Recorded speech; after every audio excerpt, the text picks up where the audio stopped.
when you're ready, you can come over here and just post them, but read what other people are posting. And if you have one that you think is a fit for something else, put those together. We'll start clustering them. Joanne, I'll be, if you're okay with that. You want me to read them and put them up? No, if you write them, I'll put them up and then we can share out later. That way you don't have to I'm find writing them. them over there. No, you just stay, you stay put, and I will come and click them for you. All right. How's that? So you don't have to find your way over there. I am really pleased with our wellness centers and the awareness that we've brought to our communities and the opportunities for kids. Okay. That's the most important thing right now. So we got wellness, what's next? I think our EL parent training and the committees that we have a really strong one. And if you don't know a thing about Colton, but you drive by our school, I think they all look very clean and well kept from outside. Great start. So the rest of you, as you're done, you may walk up here and post yours, and I'll start by posting Joanne's. And if you have one that's like somebody else's, put them together. We'll see what we end up with. But take your time. And you can add more. I didn't mean for you to jump right away, Joanne, but you can write more too. I'm done.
They don't want to stay.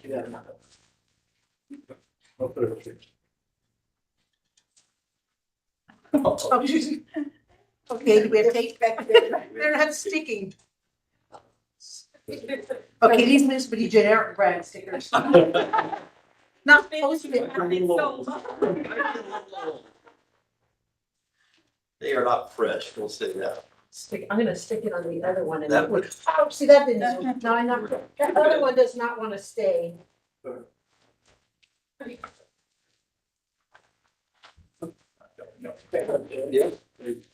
Here's some tape. Okay. I can't, I left my glasses in the car, I can't. I have my sunglasses. Get them for you? From the car, are they in the car? Yeah.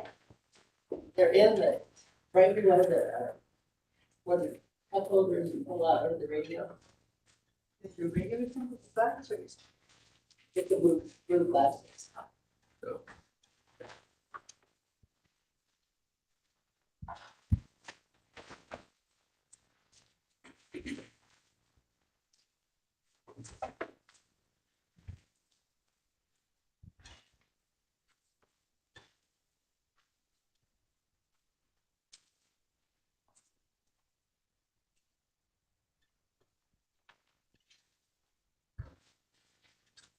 Are you on from the sun? July, back in July.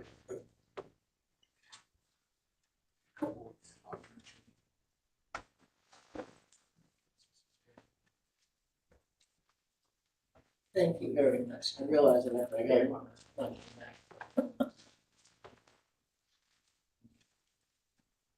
Why did you do that? How about in the There, you made it. Spend every second there you could. Yeah. It's a hot driving down. Well, from Vegas, we came back the night before, but we went straight, we didn't come home, went straight to Santa Maria, over by Santa Barbara, to another party, so it's a birthday party. Partying all summer. Yeah. Retirement's good. Yeah.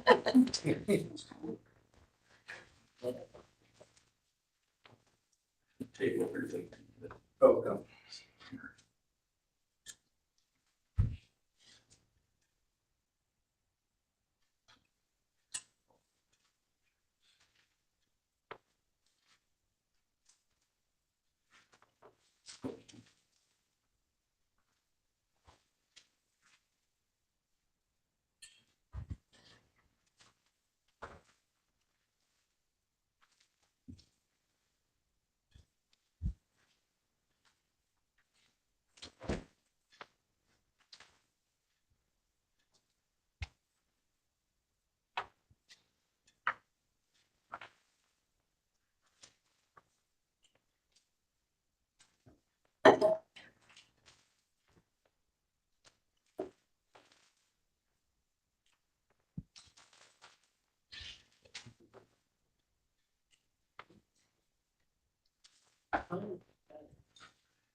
DI program.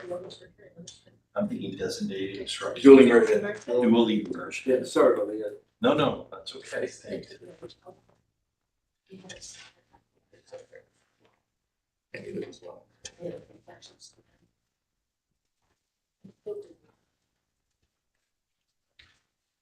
Interesting. So a lot of trends, and let me share some of those where you see a cluster here. This is around cradle to career, CTE programs. Sorry, there's not a great spot for you. You're fine. Yeah, okay. CTE program, career, kind of, so lots of options for students, whether they're scholars or school to work type people, there's options. These had to do with facilities. As Joanne said, good looking facilities, good repair, modernized, brings pride to the neighborhoods. These had to do with school activities. I'm gonna add Avid up there because that was kind of on its own, but kind of fit with school, sports traditions, clubs, ASB, Avid, lots of programs to engage kids' hearts besides academic and preparation programs. This has to do with the long-term history of parents, grandparents, grandkids coming to the district. So generations choose to come here, not only send their kids to school, but come to work for you. I remember from our last visit. A history of great student athletes, so people have gone on. Strong sense of community pride, and then I'm gonna add longevity to the board over there. I think that all speaks to it, of the work you guys are doing and the fact that people stick around. This had to do with parent empowerment, parent committees, trainings, the EL program, other committees like DLAC, LCAP, lots of ways in for parents who want to connect and learn more about the school. This probably fits over, this is pathways, so it could also, probably your CTE and your opportunity for kids is probably the most pride exhibited around those CTE offerings and programs for kids, which I know have really been developed in the last 10 years, many of them, or at least strengthened, brought forward, including things like CRIROT. Your wellness programs, I imagine, again, exponential growth since COVID, where all those programs really had an even greater purpose coming out of it as we go forward in terms of social and emotional wellness. This had to do with just the community connection, the community cabinet, strong bonds and relationships. Community identifies with its schools, you're kind of the center of the center. Dual immersion programs, which kind of go up here as new programs, and an emphasis on literacy and professional learning. So what did you expect to see up here? You didn't anything, or does that feel like your hallmarks of pride in the district? Those are really good, by the way. Those are really strong. Okay, well, that's the first of the 3 legs we'll be looking at. We'll get to the other 2 later. Now I thought we'd move into what you will learn about yourself based on your own reflection and your board self-governance. So you'll remember there was like 50-something attributes, and they're divided into these characteristics. First is the conditions of effective governance, and there are 6. And then they were carrying out, so that's kind of the what your purpose is, and the how falls under board responsibilities. How do you carry those out? Are you setting your direction, your structure support? Those are CSBA's big 5 pillars, is to make sure those things are engaged. So this was a chance for you to reflect on each question had 4 or 5 items under it or more that captured it. And just a reminder, the way they report this out, have you guys seen these results yet? Because we need to make sure you get the report later too. If all 7 board members, 7 of you completed it, if all 7 said it was a strength, that it'd be 7. The next category is, that's almost always. So the board is focused on achievement for all students. 7 of you said, yep, that's what our focus is achievement for all. And that's, again, evidence in your strengths. That would be a 7. If the scores are distributed, you might go from almost always to often, less often, rarely, or not sure.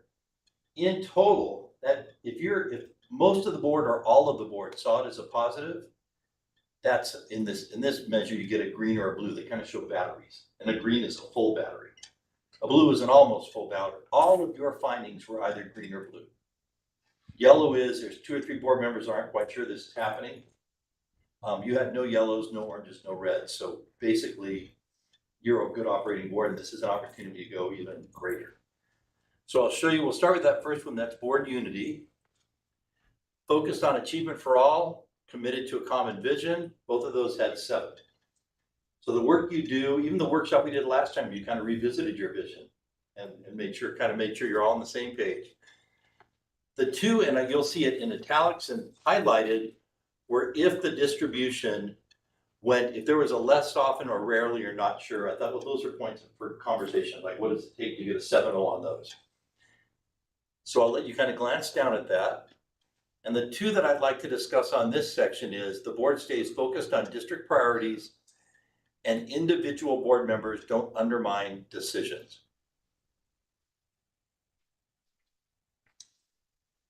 So the question's a simple one, and if you're like me, you have no idea if you're the person that voted not sure or not. You don't even remember filling it out. That day, that's how you felt. So nobody needs to out themselves. The question is, the board stays focused on district priorities. That either got left off and often or almost always.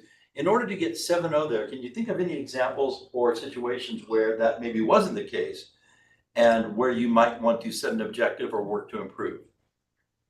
What would it mean if the board's not staying focused on district priorities? And again, I don't remember where I fall on that, but I don't think it's an intentional, divergence from what we should be focusing on. I think there's just so much that gets thrown at us and thrown at staff, right? Throughout the year, we have so many presentations and so many initiatives, and the state's rolling out this, and now we've got to focus on that. That halfway through the year, I'm speaking for myself, if somebody were to come up to me and say, what are your 3 priorities, go? If I can't answer that, then that means we somewhere along the way we've either lost focus or there's been too many other things going on that sometimes we just forget because it's just the myriad of presentations and whether, okay, now it's LCAP season and now we're getting into, and special board meeting for this and special board meeting for that. So I think in my experience at least, it's a little more of that, needing to maybe remind ourselves, or you almost want to have that list up there, right? That's at the top of everything we do. This is the goal for this academic year or for this 3 or 5 year goal. That's really for me. That's kind of more, there's just so much thrown at us that I almost forget, wait a minute, wait, what are our priorities? Yeah, 100% understand. Well, one of the things too, to add to what Dan said, is the legalities. Dealing with attorneys constantly, staying away from the focus of what we really want to do is education. And we get taken away from that constantly. And there'll be times where the agenda doesn't revolve around us talking about education. It talks about one thing or another, and dealing with parents or dealing with groups or dealing with other things that really, take us. So there's so many distractions. Yeah, and I don't, not only our board, but I hear it from other boards. I talk with a lot of other board members and, we don't have it as bad as they do. No. There's some that they, Oh, I work with a lot of boards, and I slept well last night knowing I was working with you tonight, and that's not always the case, so believe me. I will tell you that everybody's work is filled with distraction. I mean, wherever you work, whether it's education or something's gonna come into your desk that day that's gonna distract you from what you thought you were gonna be doing. Same is true for board meeting.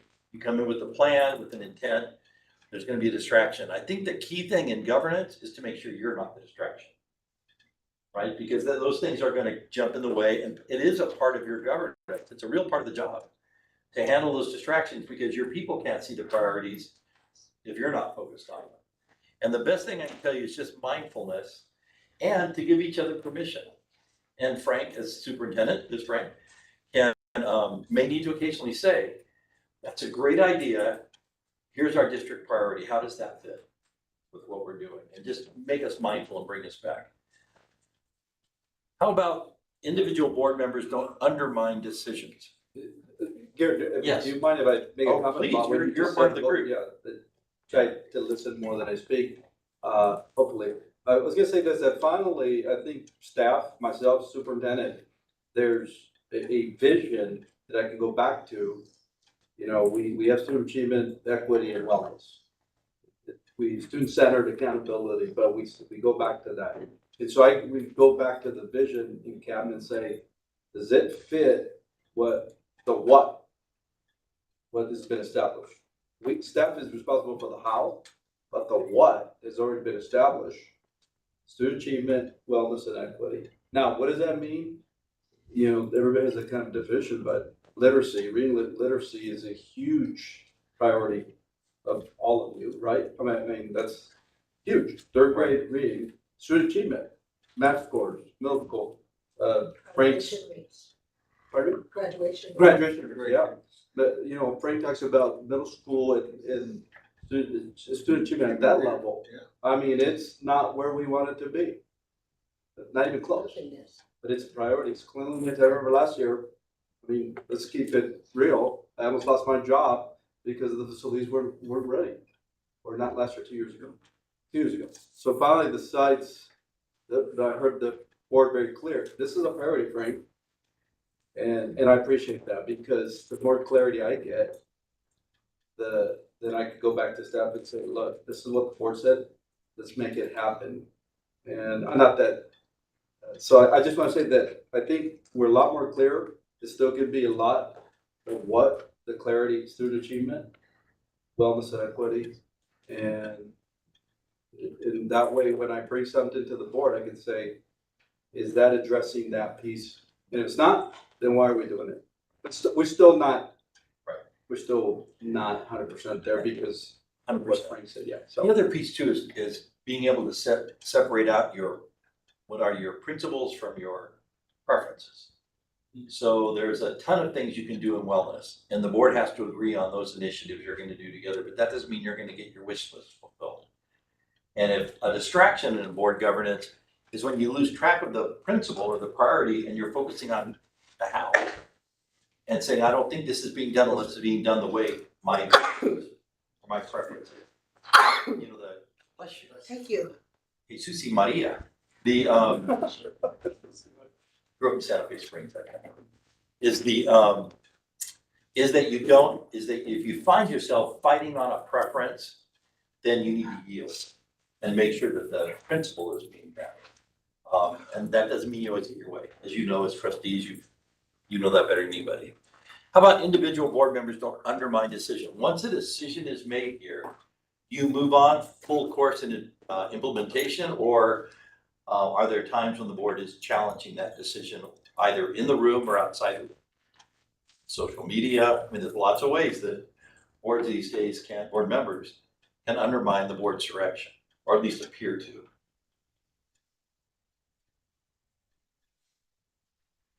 Anybody have an example of that, or are we just gonna recommit that that's a bad practice?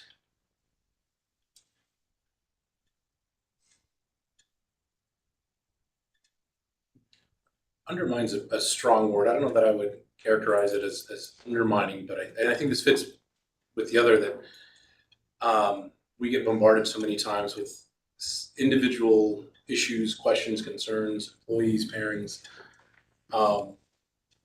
that it's fine to carry those concerns to the superintendent or to staff, but we can't let that dominate. Again, don't let that become the priority, that all of a sudden, because it's one person's problem, we've got to change district policy because somebody was not happy about an outcome, whether it's a parent or whether it's an employee that didn't get what he or she wanted, to not come from the perspective that now as a board member I have to change the policy. We've got to do something about this.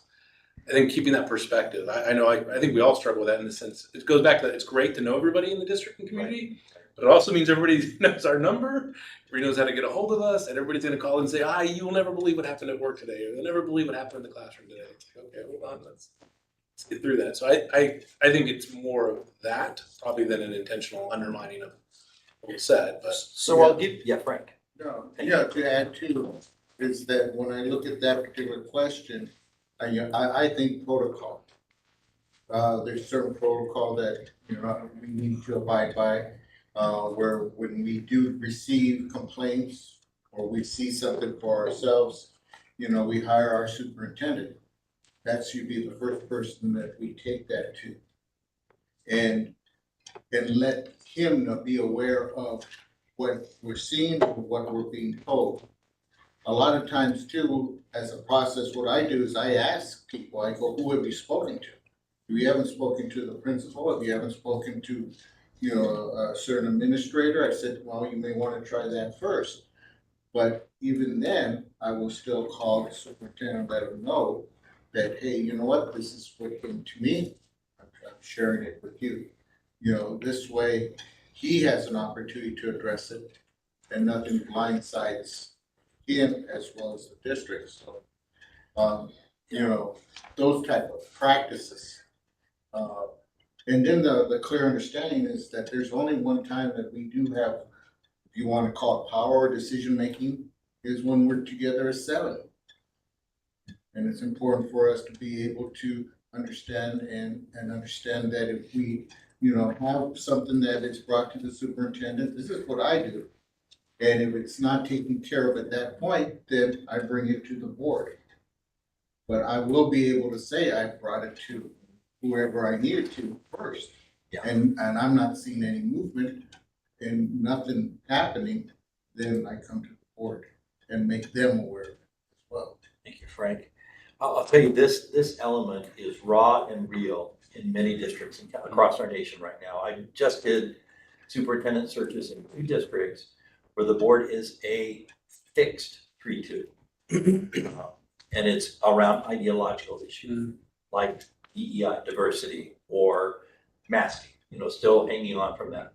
And so even though the board may have made a decision and taken direction on adoption of a social studies curriculum or a ethnic studies course, or the board had struggled to come up with a good masking solution during the time when we were all struggling to figure out how this is going to work and when kids can come back safely. And what in those conversations, board members on the minority side of whatever action was taken often kept that issue alive on their social media, in conversations at board meetings. Even though the board had taken action and made a decision, they were going back and back. But it wasn't about improving as much as it was about just preaching their ideological position. So first, I just want to say you are a healthy board. I think, and that doesn't mean you are a completely unified board in the way you see the world. But I think you understand once you make a decision, even if it's on a 4-3, that's the decision. You support it. And if you see things going sideways, you bring it up in a setting that's appropriate. And that doesn't mean blasting on social media or kind of feeding your constituent base on it. And you can count yourself very fortunate to not have to deal with that kind of climate right now. Gary, if I may have a couple cents here. I've never seen the board do anything on social media. Yeah. I've been on the board for 5 years now. And I think every time we make decisions, man, we're in closed session for a long time. I mean, we're asking the questions, we're trying to bring the right decision to our district. I think like Dan said, undermining, it's a hard word to use, but I think that we discuss every item on that closed session agenda, from discipline to opening a new school, to even the issues we had when we were in COVID. There was stuff that we had to follow no matter what. Rebound, when you say open new school, I have a little bit of post-traumatic stress around rebounding and closing schools. Those are tough things to navigate, aren't they? They are. Yeah. And so, we've made decisions, hard decisions too. Yeah. We've made hard decisions. I've been on the board 5 years, and coming into the board, as a rookie, as you can say, I had to learn quickly. Yeah. And especially during COVID, I had to learn quickly something I didn't know. Yeah. And I had to pick it up real quick. And if we're not unified in any way, I think we are. Usually a lot of times in the decisions that we make. Even if some of us disagree or don't disagree, but at the end, we all come to a consensus. So this is the right thing to do for us. And that's evidence of a healthy board. And that's why your board is, I don't know that I've seen a better result on an analysis like this. So you're a board that's definitely unified. They are, and I'll just say this, I appreciate those conversations before and after the board meetings, during our one-on-ones, and to be asked those very difficult questions, which, and sometimes I don't have the answers, but I'm sitting there reading and getting questions, and I'm saying, this is the process, and I know some people hate that word, like, I said, because I'm a process guy, this is why we're making that decision, this is why my recommendation. I try to, so you guys know, with cabinet, when they go to cabinet, I say, bring the recommendation, bring context, bring options, bring it all here. That's the process we try to use with the board too, is like, as a superintendent, I'm gonna bring a recommendation to the board decision. I'm vetting it out, it's my recommendation, you put me in that trust position, right? To do what's the best interest of kids. Now, we disagree at times, that's fine, because we're not robots, we're not AI either. I'm not Google, I don't have all the answers or even ChatGPT, but I sincerely appreciate those tough, difficult conversations, because they just sharpen us we go to the board meetings, you know, and a lot of you ask some really great questions, and I sincerely do appreciate it. I'm not saying it's easy, but you're united, but you're not uniform, because every one of you has a different idea, and I get the privilege to meet with each one of you, and all of you think different ideas, but at the same time, we have the same goal, which is student achievement, kids. I understand, Frank. My favorite board meetings were the ones that had healthy conflict. Like there really was 2 points of view to be explored. People were listening to each other and chewing on it, saying, help me get to where you are, or maybe you need to come my way. Let's talk about that. Those can be some great conversations that lead. You're reflecting the voices of your community. So this is the right place to have that conversation. Then you'll roll out something that will meet the needs of most. So the next one has to do with roles and responsibilities. Does the board and the superintendent understand their role and responsibility? And frankly, do you stay in that lane? Right? And there were just two on this. The board gives direction to the superintendent only at board meetings, and individual board members do not attempt to direct the superintendent. Those had a couple of outliers still. Solid results that would show the majority of the board feels as though those are in place, but maybe some discussion. So, and Frank, feel free to lend your insights as well. But talk to me a little bit about these areas. This has to do with directing the superintendent outside of the board meeting setting or as individuals.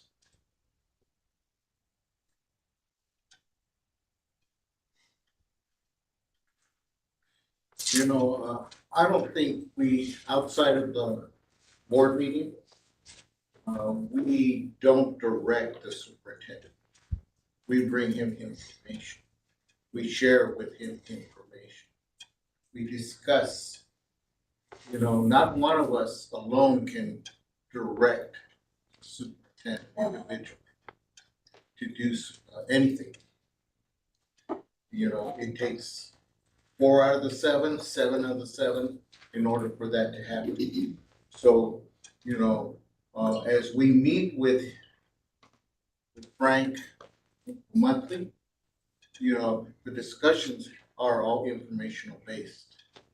You know, he does ask the right questions, you know, is there anything that we have heard or anything that we're interested in? And it's a discussion, but not, we should never be in a position that we direct them individually. Because directives come from 7-member board. Thank you. Other thoughts on these? I agree. I don't think there's need. I think those conversations that we do have can always, each of us can bring a different perspective to that to give him another way of looking at the situation. And I think that's really important. Because every one of us has our own experiences within whatever the subject is. And it may be that we bring something to him that he hadn't experienced himself, or and whether or not that changes his mind, or maybe, but it may lead him in a different path to help make the right decision for all of our kids. So there's a big difference between sharing your point of view with the superintendent and maybe even if you disagree with the direction. I heard Frank just say, I kind of welcome that, you know, that challenge. There may be something there we need to pay attention to. I think that the difference would be directing. Again, I don't see that happening here. You know, I'll give you an example. A district I worked in once, a board member came to the superintendent and said, either you appoint her principal or you're not gonna have my support. Now that is the clear violation of this. I don't hear anything like that happening here. And if it did, I have a feeling, Frank will let you know where you stood on that, on your opinion about a staffing decision, let's say, which really is a governance team. Ultimately, really a superintendent's decision, but ultimately brought to the governance team if there is a concern. Yeah, I think that there may be, you know, people always have a stronger point of view. Some of us, there's an instrument called the DISC that gives you, I'm inspirational, but also in parentheses persuasive. So sometimes I can get a little persuasive and it can feel directive.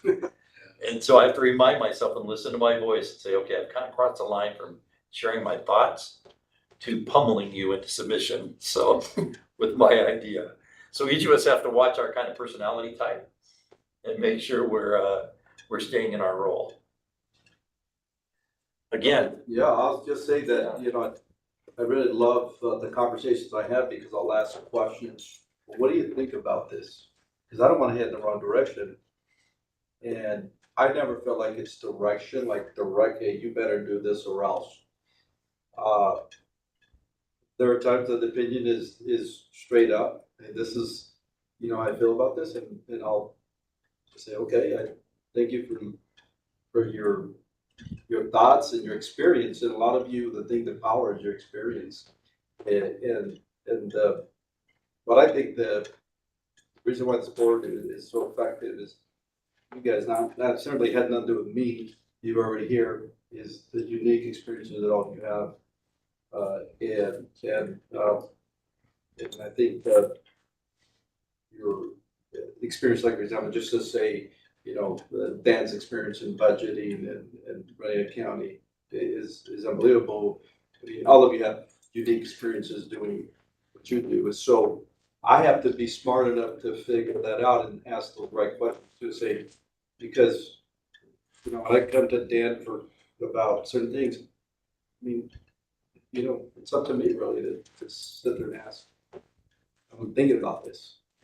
Anyway, and then I'll go around and ask other people and say, you know, get different perspectives. So, but I never felt you better do this or else kind of situation. By the way, in the situation that I described to you, the superintendent went to legal counsel. The attorney came in and met with that trustee and said, you're threatening her employment for not taking it, and that you can't do that. You know, you're putting yourself at risk. So that's an extreme how it can go. But where this also gets to be slippery slope is not just conversations with the superintendent, particularly for most of us who've been here quite some time, or even before being on the board, relationships.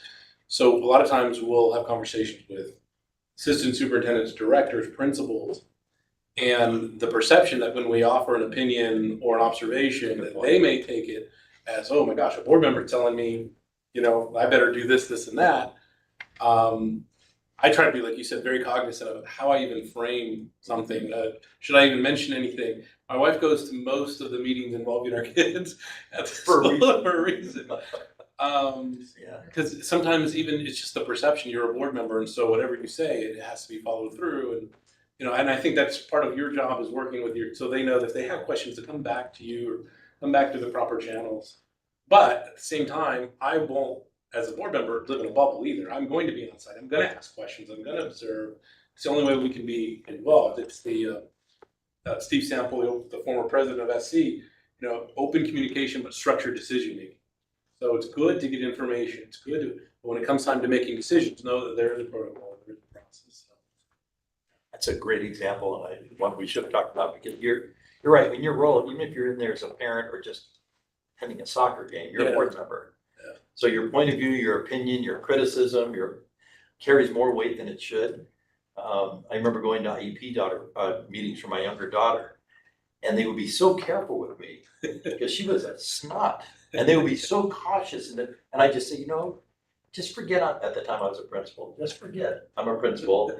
I'm just a dad. I'm as dumb as a rock when it comes to my own kid. So help me see what you're seeing. Tell me how I can help you. Don't be tiptoeing around me because of my role. Because they'll defer to you in ways, and you're right. You make that suggestion and the next thing you know, they're calling Frank saying, God, Dad wants me to stop doing awards assemblies. It's like, whoa, huh? So, okay, so moving into board culture. Afraid to push it again for fear it'll keep jumping. There, it did jump. Okay. I think we skipped. Am I going backwards? No, I'm going forward. Sorry, you guys. Let me sort out this thing. It's working. It's the operator. That's where it ought to be. Board culture. Conditions of effective governance. The two on this one that jumped out. Board members treat each other with respect. Board members demonstrate they understand other perspectives. So when those, and by the way, that's still a really good distribution. There's nothing unhealthy about that distribution. But those are the two where there are just some outliers. And I think that probably has to do, if you're like most boards, maybe with tone and manner.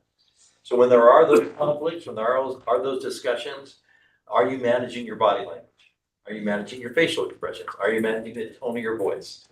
Right? I think I've told you before, I'm an eye roller, which is not great when you're a superintendent. And when someone's at the podium speaking and, you know, I used to appoint one of my directors just to keep their eye on me and say, if I do that, give me a harsh reminder, because after the sixth person speaks, you know, my eyes would betray. I think that's the only reason why I miss masks. Masking was not such a bad thing, was it? Not when you were up at the desk. You can stick your tongue out. Nobody would know. Nobody would guess. So I think when you have those, like, again, conflict, good healthy conflict in a family, in a board, leads to better decisions. Better than, you know, you don't want to go out in your car and be frustrated because something was left unsaid. On the other hand, managing your tone and manner and making sure it is, that will ensure your message gets heard and doesn't feel more strident than you intended it. Any thoughts about this? Again, look at the ones that are strongest. Treats the superintendent with respect, board meetings, internal conflicts in a productive manner, demonstrate, usually discuss questions about the agenda items prior. That's staff's bane. You know, when you have board members that play gotcha at a board meeting, like there's something they could have asked ahead of time, but they kind of want to ask it in the meeting. That's not happening here. You guys have that under good control, and that's a great thing. Any comments or thoughts on culture? I bet if our meetings were shorter, we could all these into the sevens. How long are your meetings? Usually, or is there a usual anymore? I would say on average, be 9:30. But once they're 3 minutes long. Always, it can be like 3 to 4 minutes. Back I made that happen. Right? So let me ask you, on that, there is probably one on meeting, so get to it. Is a lot of that time spent in presentation where you're listening as a board? Lot of Yes. presentations, multiple presentations. Listen to that, Mr. Superintendent. That's a tough one. You know, working with staff, getting staff to be concise and direct, and I used to say, you give the board members too much information, that's not good either. First off, they won't be able to sort out what matters from what doesn't. And then when there's multiple barrage. presentations at the same board meeting, Yeah. that makes them, I mean, I Yeah, know it's always some so have good. It's always good stuff, but it's a lot, right? And we have again, this is unique to school districts because I used to do a lot of city council meetings and county board meetings. But it's the feel good stuff, which we love. But we could get an hour of student presentations and this awards and this employee. It's like an hour into it when we haven't started the meeting. It is what it is. You don't want to get rid of those because they mean so much to folks, but it just adds on to. And then during the communique, you want a special board meeting. I had to put that in. No, gotcha. Yeah. So concise, even recognition, because you're right. Whenever I get invited to a board meeting in May, I just think, oh, I'm not gonna get to the lectern until 9:30. But you know, Gary, a lot of times, a lot of the presentations are important. We have. Well, I'm sure. Oh, And If you it can takes spread long, them out. it takes long, yeah. But there's presentations we need to listen to and approve on certain things, Right. or before a certain date. And sometimes they tend to kind of get all put in one But we could also give ourselves, because sometimes we ask a lot of questions. That's Yeah. We could carry those presentations, for a longer time. And that's often, the longer presentations are often because your staff is trying to anticipate your questions. Yeah. And preempt them, right? And say, how do we get it so that everything's answered when it goes to questions, they just go. What I like is when we get the presentations ahead and I'm able to look at it before, that way I can get the questions out before and then they'll get them answered. That way I don't have to do it during the board meeting. But a lot of times there's questions that come up as they're explaining that we have to ask. So that isn't gotcha. Some things just occur to you in real time. Yeah. That's not a gotcha. I think part of it is training as well. I mean, we're learning. Their presentations, yes, they're long because they put everything in that they think we might have questions about. But that's gonna prompt more questions or just clarification to make sure we understand what they're presenting, so. So there is a sweet spot, and it's hard to find, of having enough information that the board is informed to make a decision, but not, starting with the history of the program, that, and you get into the issues the board needs to know 10 minutes in. Yeah. No, we had a presentation that was 40-something slides long, right? And I remember getting a note. Yeah, And I think it was like 50 page, 50, okay, 50-page slide, PowerPoint. 50. I remember. So, but one of the things we got better at is, Kevin and I went back, we have to actually review. It's a process that we use to get better, and I said, what did I miss? Why did I even allow this to, what was, yeah. And so, How that happened. then I said, look, 10, 15 slides, max, and then we review every presentation to anticipate questions and say, you're gonna lose the will to live. And, but we still need to get better, and I recognize that. I still, to this day, can't believe that I allowed that 50 slide. And I thought to myself, why did you do that? But we're having those conversations. Like, please do not bring that to the board. Like, Frank, have you ever timed your agendas in an agenda prep with staff? Like put down how many minutes is allocated for each to kind of, it's something my I used to tell my cabinet they could speak it as long as they could stand on one foot. So it's like you need to have a sense of urgency to get the information. Let the conversation be in the questions. That's dialogue.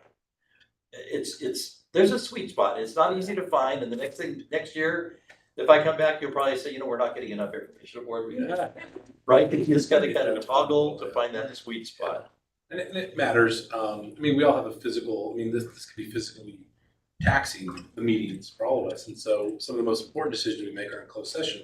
If you're not in a closed session till 10 o'clock at night, it's like, okay, am I, do I have the energy and mental fortitude to really make it? I've been worried, like, okay, I gotta really focus because we're talking to an attorney about a major issue, lawsuit, and I'm exhausted. Okay, am I gonna make a good decision? Yeah, whatever. Yeah, maybe that's the point. Maybe that's the goal, is to just beat us into submission. When I was in the police academy, I remember they used to tell us, when you write your reports, get to the point. Give me the information that I need to know. I don't want to know what time you arrived. Well, I want to know what time you arrived, but I don't want you to open the door and I got out of the car and I didn't know. Get the facts and present that to me in your report. And I kind of learned to do that. And when I do my PowerPoint presentation, I get to the point. Yeah. And I could talk for 2 hours with 3 slides because there's the information that's needed. And I think, remember, a lot of times, and Frank will attest, staff, this is their chance to address you and show you their stuff. Yeah. And they're so proud of what they're doing. They want you to hear about it all and see it all. And I get that, but there's also a point at which, as you point out, your stamina can only go so far as a board. Staff is sitting, they're in that room too, through those 3 and 4 hour meetings. They're kind of doing their shopping lists and trying hard to stay focused on what's mattered. So that's always a way for improvement, opportunity for improvement. When I was principal, our principal's meeting, they did that very thing, timing. Every person had X amount of time, they figured out how much they would need. And as a principal, we really appreciated it because we knew we had to be back at our school, we might have an appointment and we'd have to call someone and say, by the way, we're not there yet because they're not dead. Yeah. And it really was time effective and we appreciated it and it still covered all the material, but it was very succinct and we moved on. Now, in this case, typically, the board would not know what the time schedule was. Right. I would ask my staff, how long do you think you need for that report? They'd say 25 minutes. I said, you got 10. You know, what can we, let's talk about what you can get into 10 minutes or pare it down and get it down. And then they'd often go 15 and we talk about that later, but the board didn't necessarily know how many minutes, because you don't want them, you know, calling timeout in the middle of a presentation. Well, at our meetings, we actually had 8 to 8:15, you did this, 8 to Yeah. 15, at the end. It was. We'll just have Joe, I put the timer. Yes. Get that timer away from Joanne. And it's on the screen, 5, 10. One of the things we talked about too, the second board meeting would be always like a study session type. And not just a bunch of, you know, the action items, consent You go items. deep. Yeah, you go deeper Yeah. once a month on issues, on instruction, just once a month so that we can, you know, because we need to spend more time on instruction. And we sort of tried that, it just didn't work out. I mean, you saw the amount of agenda items. Yeah. Towards the Never end, get it was that ridiculous, and I was just shocked, we had 108 agenda, action items. I mean, that's just not okay. I mean, and so, Yeah, but it's a constant. It's like painting the Golden Gate Bridge. You know, when you get to the end, you go back to the beginning and start painting it again. It's agendas are like that. It's an ever evolving process. You have a very veteran board, which should streamline it a bit. You know, obviously you got to slow down a bit. If you have 4 new board members sitting here, then the time and energy it would take to go back and make sure they have the historical perspective, you need to take more time. So I think we kind of, when we get to the board meeting one, I think we're done. I think we got it. Okay, board operations. I'll let you kind of read through those. Communication, getting your information in a timely manner and enough information. Board members, the only one that came up, and it really, again, there's a lot of consensus around this was, how do you feel about the job you're doing, making sure of who's going to handle contact with the community?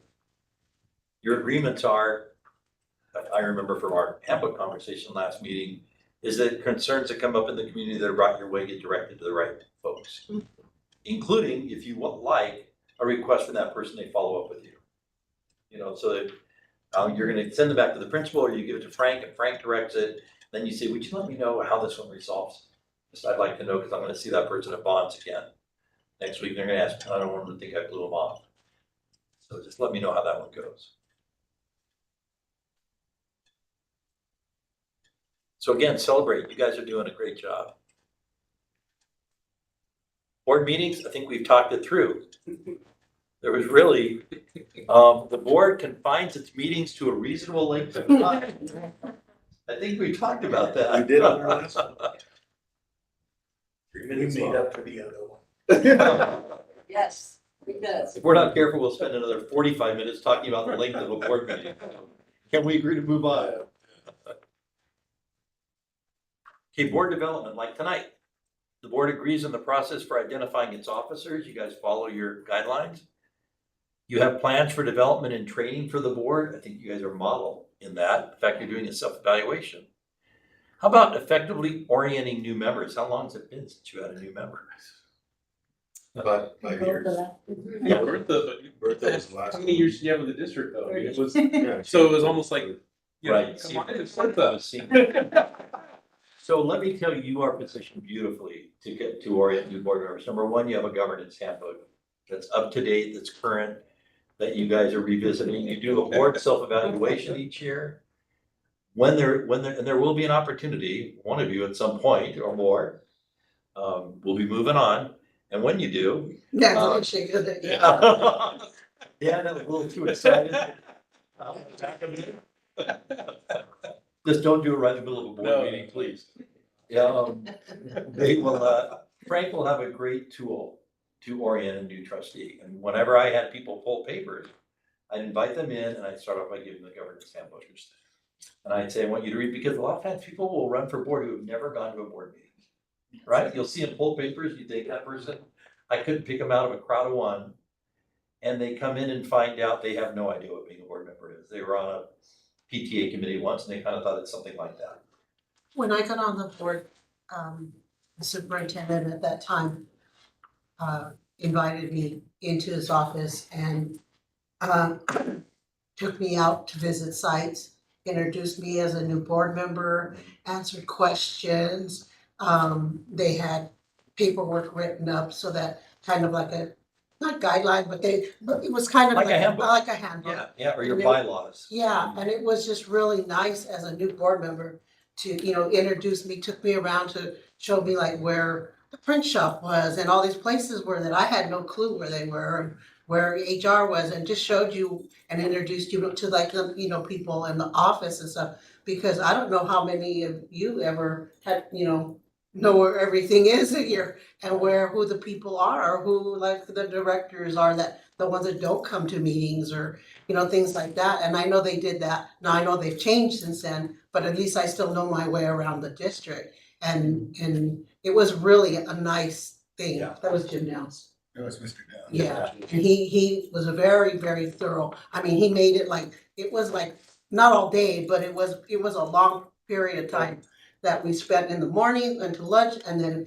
And look how you afternoon. remember that all this time later. That Yeah, was a I profound do. experience for you. And It was invaluable, because I was that parent with, you know, for the PTA that came in and didn't know what I was doing. So it was really good to meet all the different people and be able to ask them questions and, you know, what they did and what they did for the and district. just understanding your own role. Yeah, it was great. Right? It was What great. you're, you know, I did a workshop at a neighboring district, and one of the new trustees said, at the end I asked, so what'd you learn tonight? You know what? And she said, gosh, I learned that I have a lot more time than I thought I was gonna have, because I thought I was gonna have an office and I'd have to be here every day, and I just didn't want to work. Yeah, there's a lot of different things that. And she was kind of relieved. On the flip side, I had a trustee in Orange County come in the first day. He was 26 years old, one of those guys elected without ever having gone to a board meeting.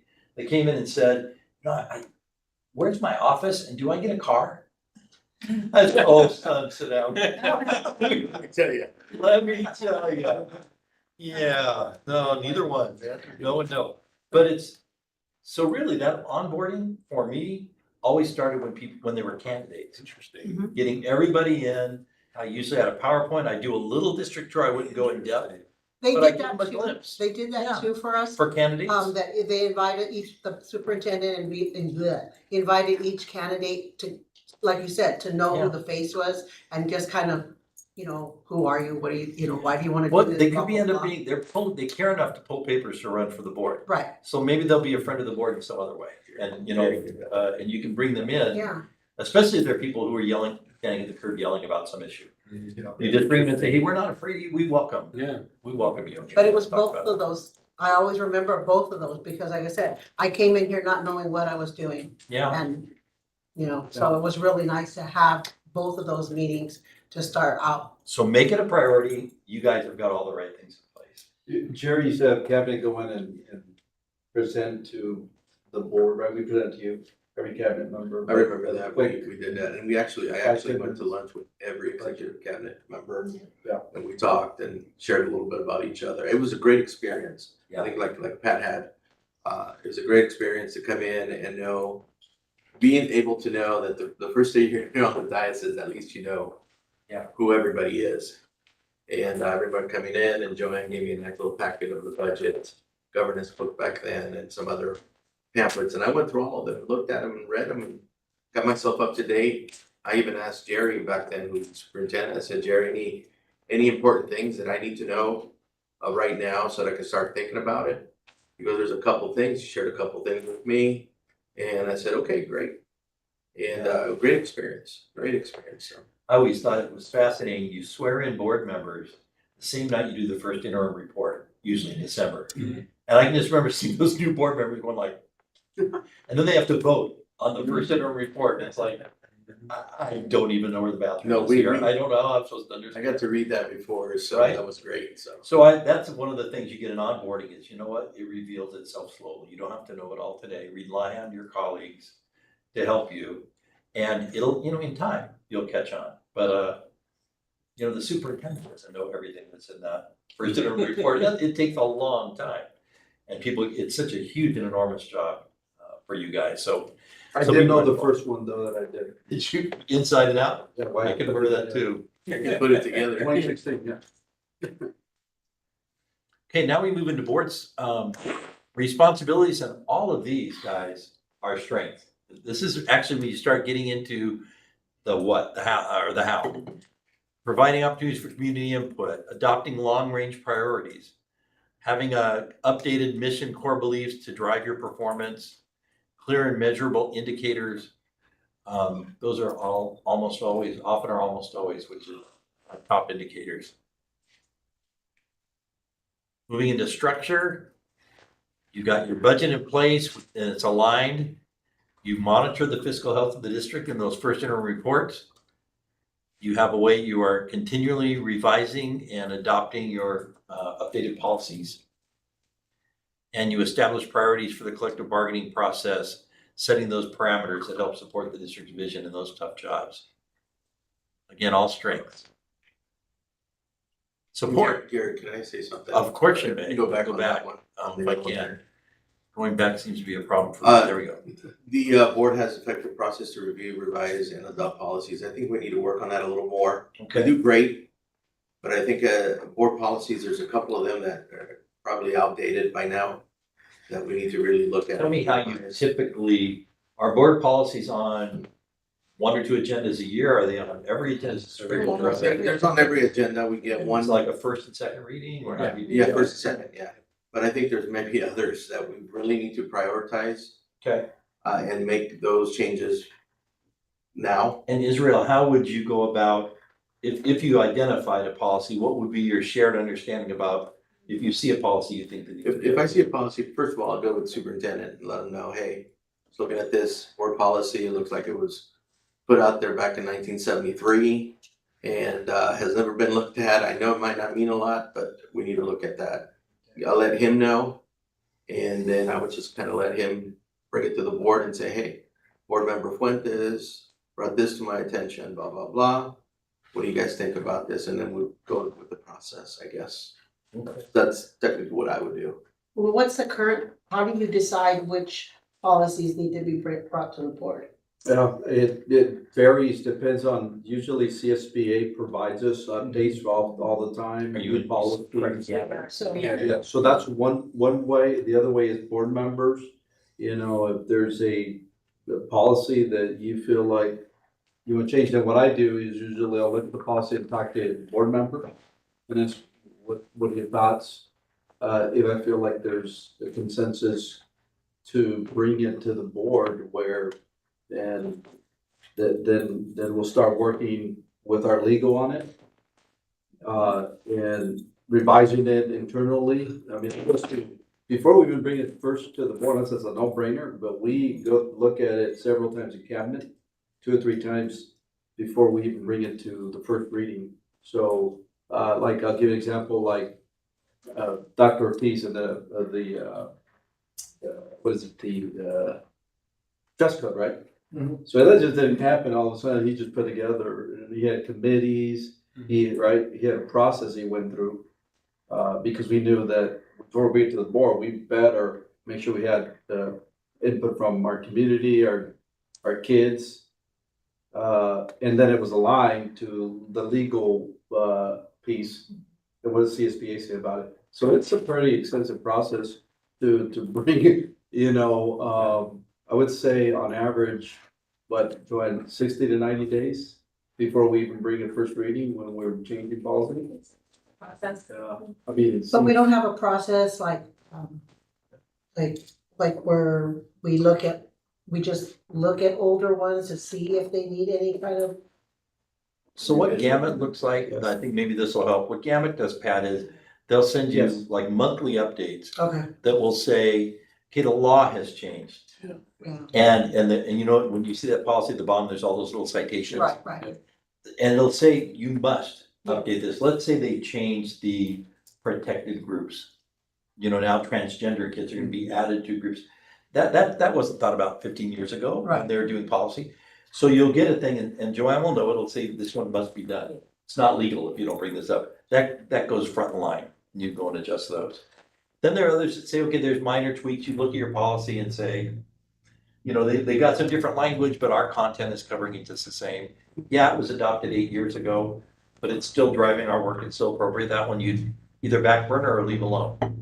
Then occasionally there are mop-up times when we just say, you're gonna get 60 policies because there's a ton coming in. They're minor changes, but they're reflecting the correct citations, not changing our practice, that sometimes the board might get buried a bit. Does that happen here as well? Yeah, I believe we did one, it was transportation or nutrition services, it was all Xed out, it was a whole brand new policy, they Yeah, I picked saw that up. But it really, business as usual, but your references are now correct and current. Because, I mean, the vast majority of our policies are driven by statute, Fed code, legislation. There's not a lot of discretionary policies, mostly around the governance, right, of how a board handles its business per se. So there's not a lot that we, unless where you see boards changing policies when they don't want to comport with what the state may be saying, Right. where they go say, that's when you see them pulling those policies and saying, no, we don't want to enforce vaccines or masks or, you know, that kind of thing. But I think for the most part, there's not a lot of discretion. If you want to follow the law. Oftentimes the discretion is in your, you have ARs, you do administrative regulation. That's often where the conversation is. The policy is pretty boilerplate. Yeah. But how you're gonna implement that policy is sometimes for the board or staff spends a lot of time. Is what are the implications for I think action? sometimes we have the policy that's non-existent. For example, equity was one. We didn't have anything on equity a few years ago and said, okay, we need a policy on this. And staff spent a couple of months putting it together, then brought it for approval. So that's one example of one that we added. Mhm. And was that a policy of the AR? It was a It policy. was actually. Yes. Yeah, so we could be universal there. Yes, that's exactly right, and UCSBA, and, Right. I don't know any successful district that doesn't use those CSBA templates. You couldn't hire enough people. Yeah. And if you did, they couldn't do it No. better. So it really is the driving force statewide. We're fortunate that way. And then there's another one that is constantly changing and it's a, you know, challenge to all of us with TikTok and all these other things. So that's social Social media media stuff. is like, So again, oftentimes when you read policy can be kind of timeless. Like you may have had an equity statement of some kind that just said, you know, basically just that, we're gonna treat people equitably. Sometimes either you can go into your policy and really define what your stand on equity is, or that can be administrative regulation. And it's kind of a dealer's choice. A little bit, your superintendent, you may say, let's make that a policy, or they may say, no, let's leave our policy general, and we'll get into the specifics in our administrative regulation. Both of those will work.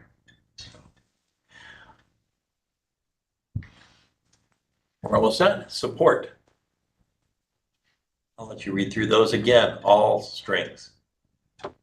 Sounds like you spent a lot of time celebrating district.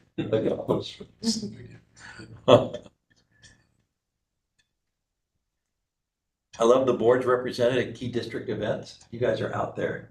The city of Colton's birthday.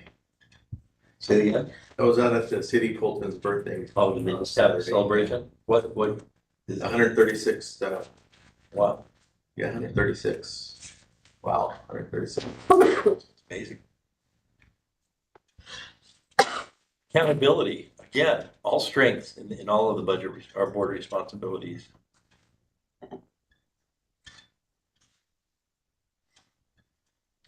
See, and as we sit in this meeting, the board evaluates the performance of the board. And the board evaluates, are you guys good about being faithful to your superintendent evaluation every year? yes.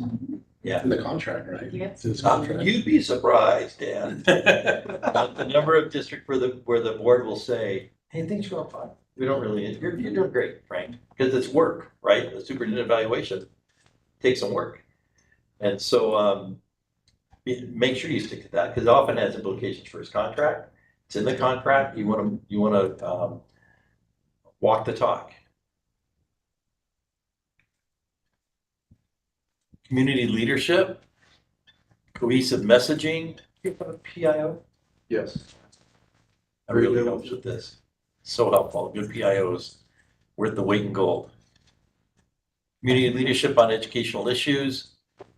Well, how about the board advocates on behalf of students and public education at the local, state, and federal levels? One person did not see that as the case. Advocacy. Again, I'm sure whoever did it cannot even remember. Are there missed opportunities there?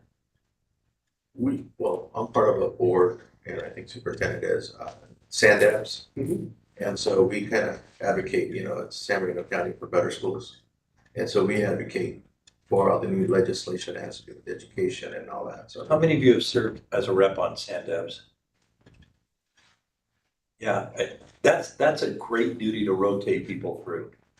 Because I remember going to Sandevs, I might have sat with them, well, that was a long time ago. But I was surprised as the superintendent what I learned about pending legislation, about opportunities that I knew that were maybe bad coming down the road, that we needed to get out there and actively avoid, or things that I could advocate for and take back to my board, maybe write a letter of support or bring a resolution forward. If you haven't had the opportunity to turn on Sandevs, it's a 2 or 3 hour meeting. Is it quarterly or? It's monthly, right? Is it monthly? Yeah, it's the September 13th of first one. I remember when this started out. Is that right? Yeah. And were you a principal then, or? Upland, no, I was secretary then. The Upland superintendent had a lot to do with Sandevs. Lauren Sanchez, probably at the time.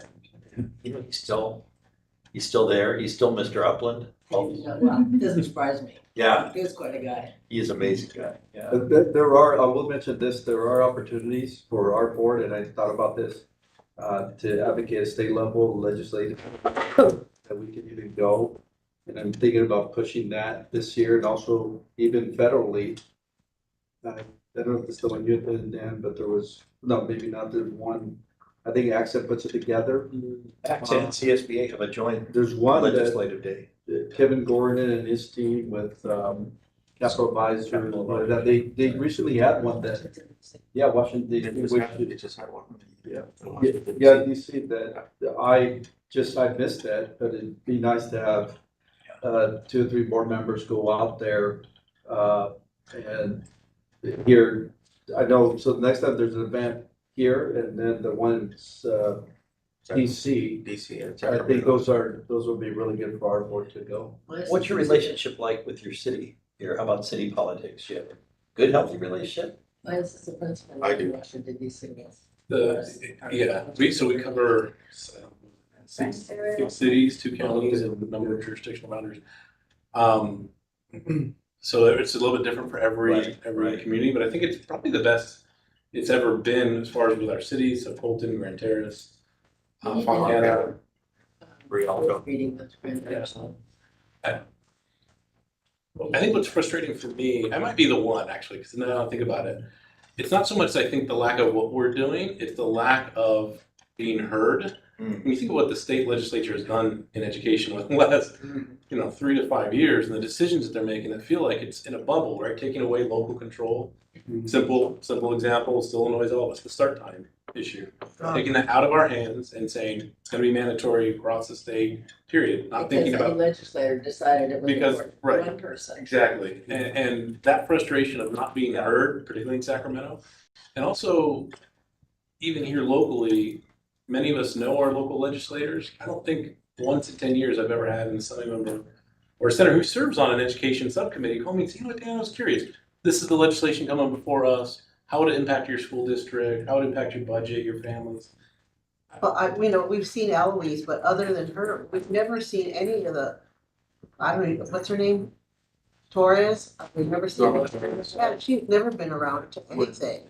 When Connie Leva was part of And the Connie Senate. Leva, She was chair of the She education. never saw her. And she never said anything. And I would have to ask her, hey Connie, what's going on right now? And It was one of those things that, okay, you're a senator, you should be out here in the districts, letting us know. Or asking questions. Exactly, and never ever did we see her. No. I think the only one we've seen the most is Ellen Reyes. I'm sorry, tell me what she, That's Assembly member, right? Assembly member, she's running for Senate. But I went to Washington for some years ago, one of our representatives, and I didn't reach out. I was discussing with them, and he said, "It's just fine, and they're straight, and either didn't listen." I was like, "It's not fine, it's not perfect." He dismissed it totally like I didn't put in a minute. And one of the things Sandup's trying to do, for example, one of the reps, is for us, for Sandup's to give us something so that we can present to our board. right, So we're a working. nice summary. A summary report that I can come back and say, maybe even an open session or closed session and say, okay, guys, here's what's going on right now. I'm currently superintendent, I can present that. So they are working on that. That's great. I can remember, they used to have a long, I mean, it was like all the bills winding their way through. Oh, they still do. They still do that. That is not a great tool. No. But if you can pick out the ones that They matter, highlight the ones that we Yeah. need to be or really that are looking at. pending and have to go Or even back. the ones that we follow or that we approve, something Yeah. like that to bring, I know they're working on something for us to bring it. And would it be appropriate for us to, on those that really matter, to take a position of, support, opposition, on those that we think really impact us, right? Sort of voices heard, maybe that's part of it, we need to be more active politically and let our, Let them know we want to be Yeah. a part of that. yeah, or we want to be part of the conversation, so. We don't want everything to come before us, because we don't be that vehicle for everyone, but clearly there's legislation out there that's huge impacts on us. Well, no, actually, CSBA on big issues. Yeah. Will draft resolutions for board use that you can download and modify. Yeah. To make your own, then you get your name added to the list. And then we can send it then to our local legislator delegation and say, from the Colton County Unified School District, this is our position on these bills. And our rep, Kevin Gordon, he's really good at explaining these legislation that's coming through. He'll even tell us, guys, look at it very closely. Here's the point that we have to look at.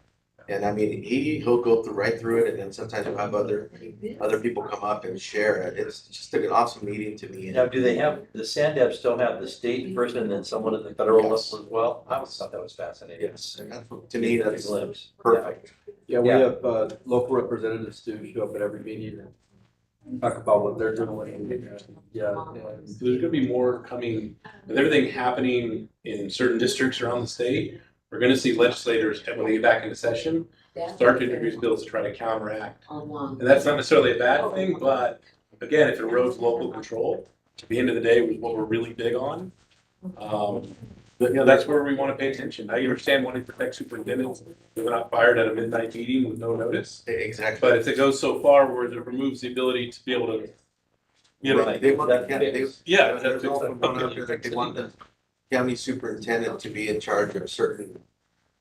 And which You is, could remove school, they, Get rid of there's talk school. about them removing school boards' powers because of what's happening in these outlier districts. That was exactly not great for us. that's a hard one. And I think it's, it won't surprise anybody to know that it's probably gonna be heating up before the 2024 election. Yeah. So if culture wars is the battle, school districts are the battlegrounds. Yeah. For culture wars. So you'll see lots of legislation on both to protect the system and to erode the system.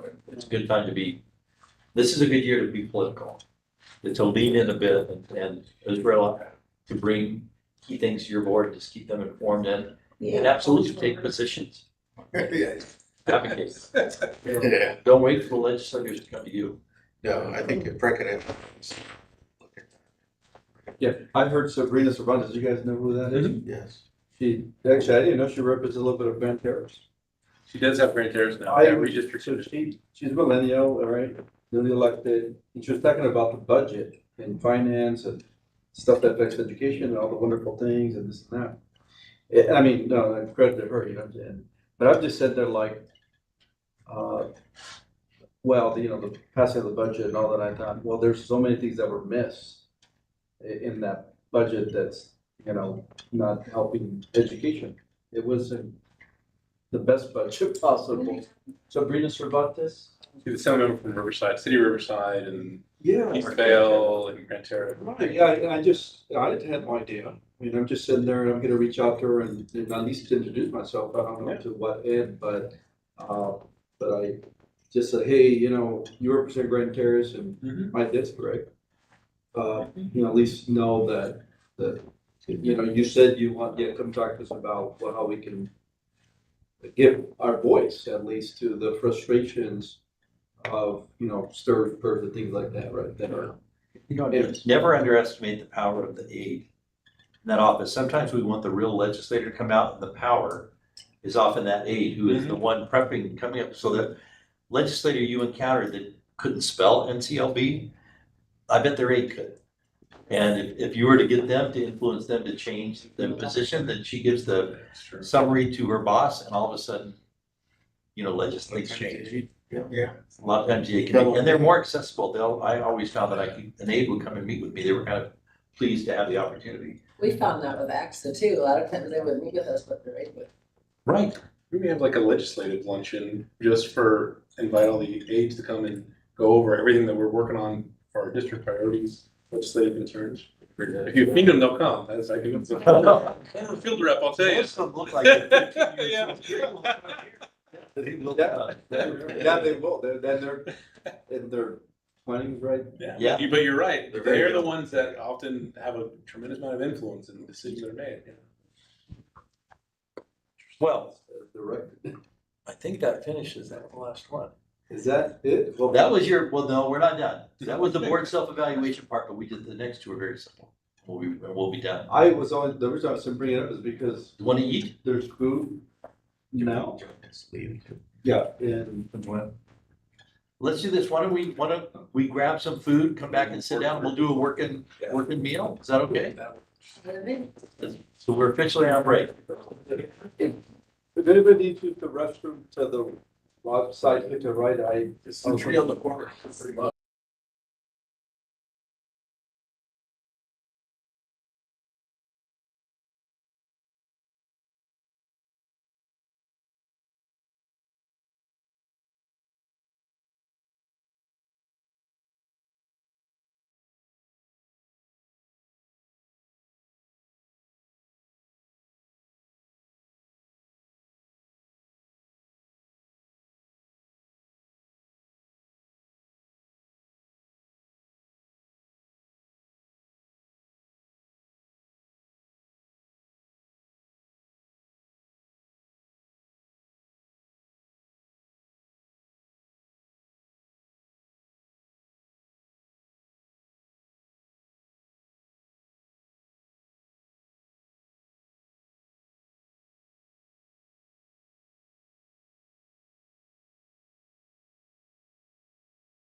I'll let you go. We only have two more steps. We're done.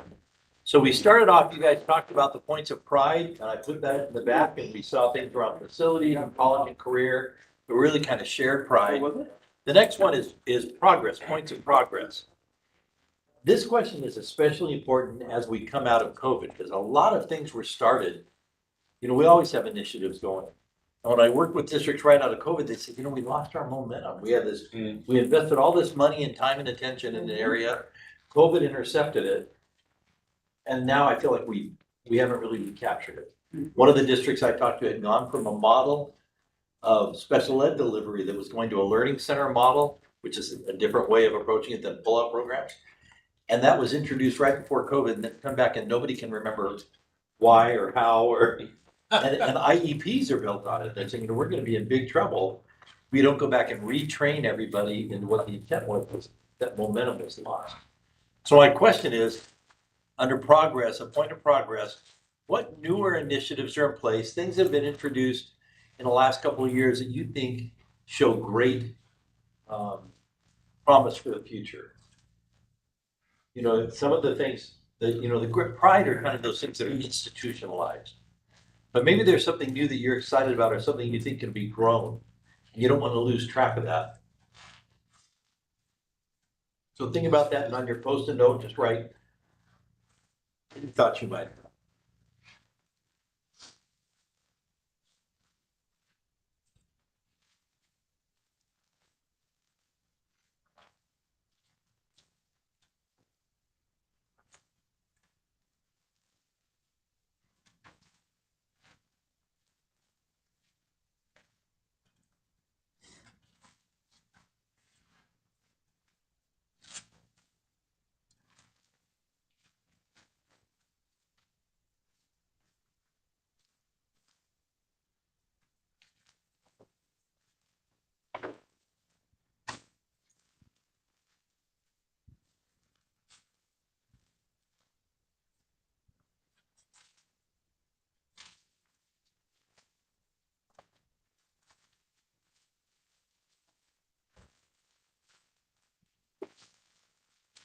And you can just come put the stickers up and you're down to take as long as you need.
ESDP. Design plan, the design plan. Got it, thanks.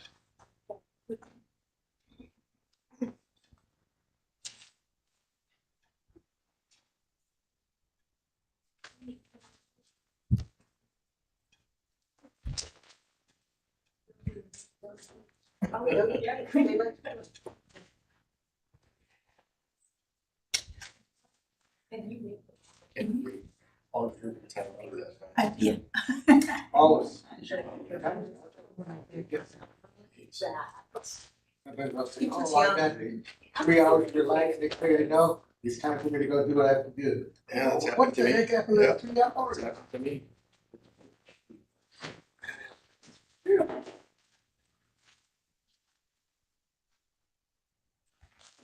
Excuse me.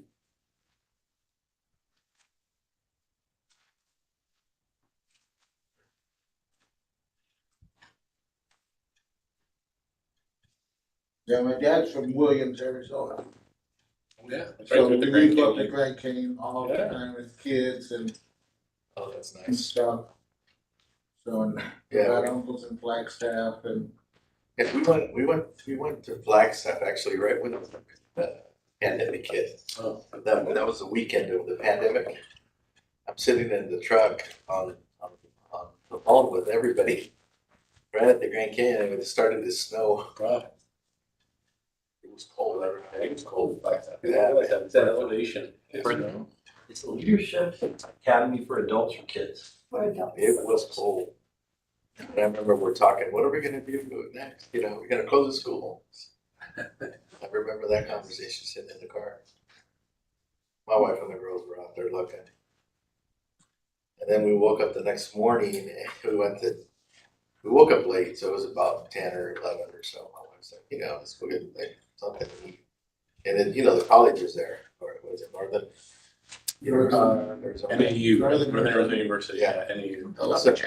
Yeah, so there was a Chick-fil-A, because we actually stayed really close to the university. So there's a Chick-fil-A, and so I parked the car and I see a bunch of cars in the drive-through, and so I parked the car, get out, and I tried to go in. I couldn't go in. And the guy's like, you gotta go to the drive-through. And then I told him, so I asked the girl that took our order, so what's going on? Oh, there was a mandate out. Someone was sitting in the dining room to eat. Oh, wow. And so the night before that morning, in the Grand Canyon, we still ate at a barbecue place, heading up there, and we still ate inside and everything, and it was good. The next morning, you couldn't be shining, and then all the stores were full of people, like Dollar Trees and grocery stores, Vaughn, Safeway, because they have those out there. A bunch of people in there, so I told my wife, let me get online, let me look at the news reports. Sure enough, there was no one could eat in the restaurants, everyone had to wear masks, blah, blah, blah, so things started getting crazy.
Us four I do a lot. and another family in the whole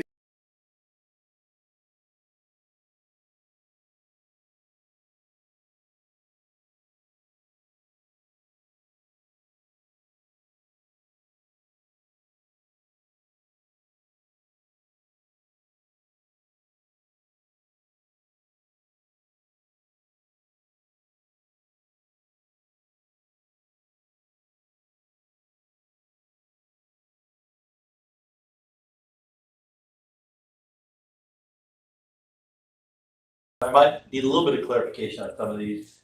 I put a couple things under achievement. Strengthening and growing the literacy program for K-3 with the goal of all kids readers by the end of the grade. And then continue to focus on middle school achievement with grading and monitoring progress. Did I capture those correctly? That's smart. Okay, then the dual immersion program is happening, but it needs to grow. Are you guys doing that here? Grade level, We grade level, are, yeah. scaffold up, so continuing to grow, make sure there's fidelity to good stuff, practice and that, follow through on that. Initiatives that Avid was mentioned, it was mentioned as a strength, but also mentioned as something that needs to continue, grow and expand. There are a couple things that fell under, I call it professional development. One is the professional learning plan. Clarify for me, Bertha, that's yours. Would that be for every student? Is that? No, this is for the staff. Okay. It's part of the DSD design plan. Oh, that's what you said, Yeah, okay. it's one of the 3 pillars of the design plan and, And then the Leadership Academy is to develop the next generation of leaders, kind of? yeah, and this is our first year that we did it. We have leaders from different areas classified, certificated. So these are, Frank, just, we're kind of recapturing, these are the things that are in place, but could be wobbly and need some attention to make sure they're resilient and continue to grow. In the area of governance, that DSDP plan, making sure that you're carrying that out, that it's updated and reflecting best of current information. Under personnel, there's one on continuing the process, consolidation of staff at the new administration building on Washington. Is this gonna be the old administration building soon? Yes. Hopefully. This apparently, this is a former school site, I'm guessing. Colton Middle, right? Yeah. Okay, and So, so, and are you gonna move into a more office-like building? I'm just wondering what. Yes, so we have 2 buildings where we're gonna bring in all our district office staff. So we're already in the process, we already have student services. The first thing the board said, you gotta move PPS. And the end of December, we'll be moving, we'll have the professional development center / boardroom. And already planned. The thing about what's difficult, but we're moving, I have to give direction to speed up a little bit, it's positive cash flow.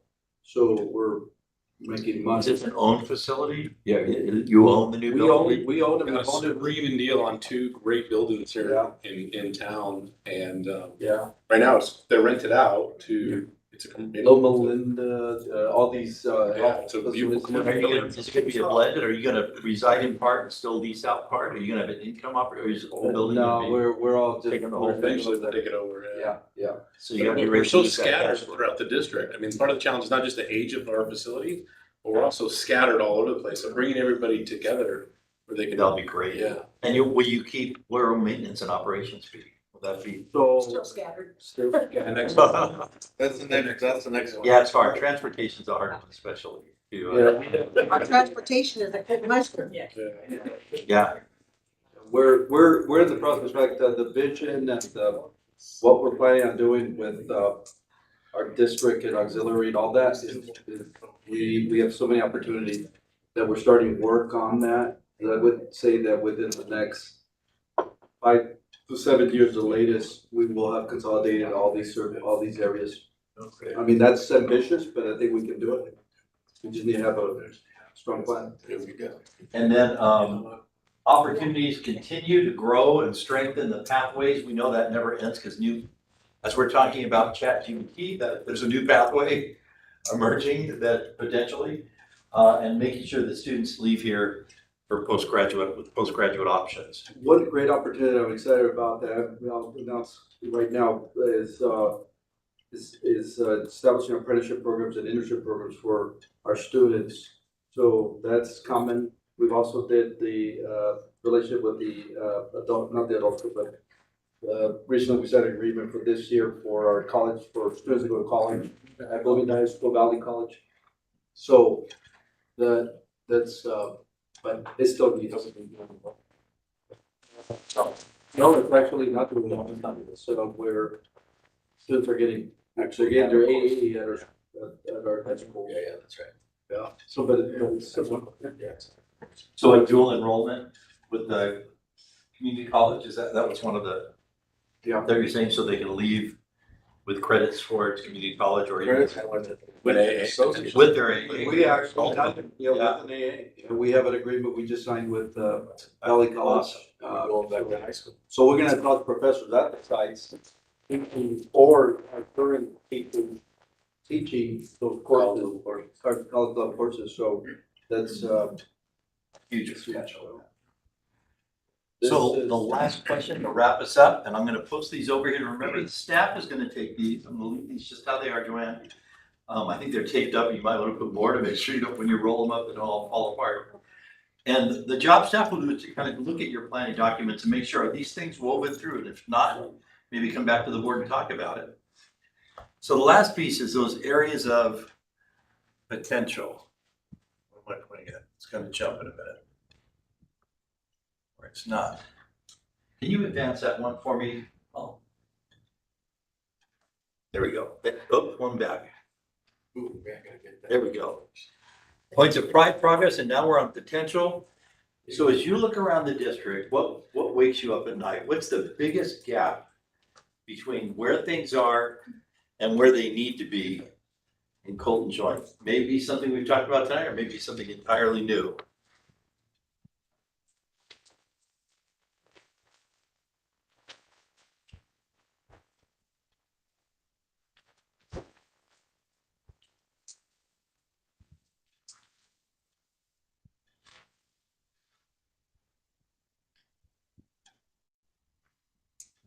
What keeps me up sometimes at night, Gary, is some of our kids during the COVID period did not attend school. They got really behind. Attendance. Yes, Israel, I hear it everywhere I go. it's a big one for me. Even districts that used to have 97, 98%, and they're 92, 93%. Bad habits. Getting these kids back into school, getting them back on track where they need to be. I know it's been a few years now. But I think this year, this school year, hopefully this will be a record school year for all the districts, not just ours. To hopefully get our kids back on track, you know, some of these kids We'll still. get that down on a post-it note for sure. Yeah, Attendance is huge. Also, by the way, a lot of districts are telling me their adult attendance is sketchier than it used to be too. More subs, more absenteeism among the adults. It's not just the kids. you know, even with some of our teachers. That's what I'm saying. Yeah. Look at your sub rates. Are you paying more for subs now than pre-COVID? I would be surprised if you're not. The other thing that it's just hiring the right people. Well, that's another post-it note. Staffing. Especially constantly. I don't know if you guys are struggling with like one-on-one aids and all those kinds of things are Oh, heck yeah. such a tough thing right now. And you almost can't chase, districts are putting in health and welfare, but all kinds of things to incentivize it. And it's still really hard. Yeah, well, we raise our subs rates and other districts And raise then others theirs, just do it. they go through the roof. What's our bus driver incentive right now? Yeah, that's a really tough one. That was hard before the pandemic. I mean, bus drivers have always been tough. And now they wanna add more stuff to their regulations. I know there's a legislative, bill out there. They had more to bus drivers. Yeah. It doesn't go through. Well, if it does, they better have a funding mechanism to pay the people with their needs. There won't be. That'll be our problem. You just tell us what to do, but never give us money. That's right. Yeah. Keep adding more to it.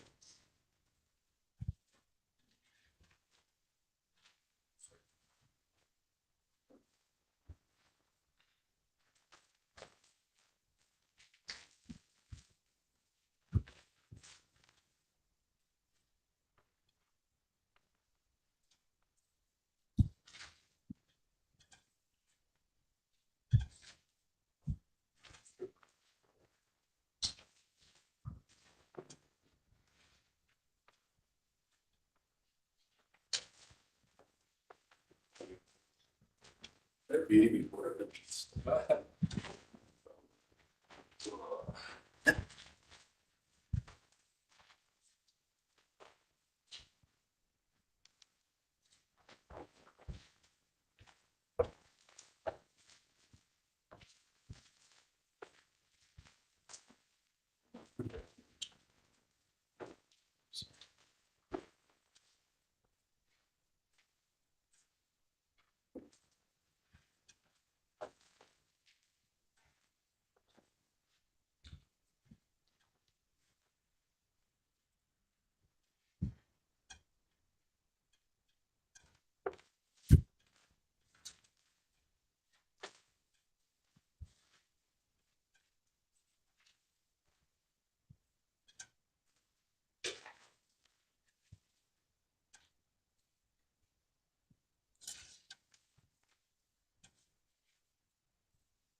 But that's why big bucks.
Okay, district FS rates.